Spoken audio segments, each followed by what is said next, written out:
आपण पाहताय क्राईम मुक्त महाराष्ट्र, रोखठोक वार्तांकन, रोखठोक बातमी।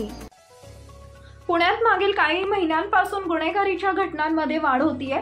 गुन्हेगारांच्या कृत्याची झळ सर्वसामान्य नागरिकांच्या घरापर्यंत पोहोचली आहे। गुन्हेगारांना आपला राग आणि दहशत पसरवण्यासाठी ते सामान्य नागरिकांच्या गाड्यांना लक्ष्य करताना दिसत आहेत। शहरात तोडफोडीच्या घटनेत वाढ होताना दिसतेय।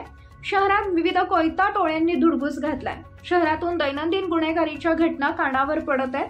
त्यातच आता अंधेकर टोळीतील गुंडाने तरुणावर तीक्ष्ण हत्याराने वार केल्याची घटना मंगळवार पेठेत घडली आहे। या प्रकरणी फरासखाना पोलिसांनी एकाला अटक केली असून साथीदाराविरुद्ध गुन्हा दाखल केलाय। वैभव चंद्रकांत गंगणे, वय वर्ष 26, राहणार सुमित हाइट्स, 1278 कसबा पेठ असं जखमी झालेल्याचं नाव आहे। या प्रकरणी ऋषभ देवदत्ता अंधेकर, वय वर्ष 25, राहणार नाना पेठ याला अटक करण्यात आली आहे। त्याचे साथीदार गणेश अशोक वड्ड, आयुष बिडकर, दोघे राहणार नाना पेठ, जयेश लोखंडे राहणार मंगळवार पेठ, पंकज वाघमारे राहणार हडपसर यांच्यासह 6 ते 7 जणांविरुद्ध गुन्हा दाखल करण्यात आलाय। याबाबत गंगणे याने फरासखान पोलीस ठाण्यात फिर्याद दिली आहे। गंगणे यांनी आरोपींमध्ये वाद झाला होता। सोमवारी मध्यरात्री 12:15च्या सुमारास गंगणे आणि त्यांचा मित्र मंगळवार पेठेतील मोदी पेट्रोल पंप परिसरातून निघाले होते।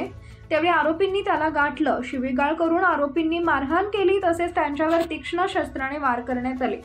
या घटनेची माहिती मिळताच गुन्हे शाखेचे पोलीस उपायुक्त अमोल झेंडे, फरासखान विभागाचे सहाय्यक आयुक्त साईनाथ ठोंबरे यांनी घटनास्थळी भेट दिली। पुढील तपास पोलीस उपनिरीक्षक जाधव करत आहेत।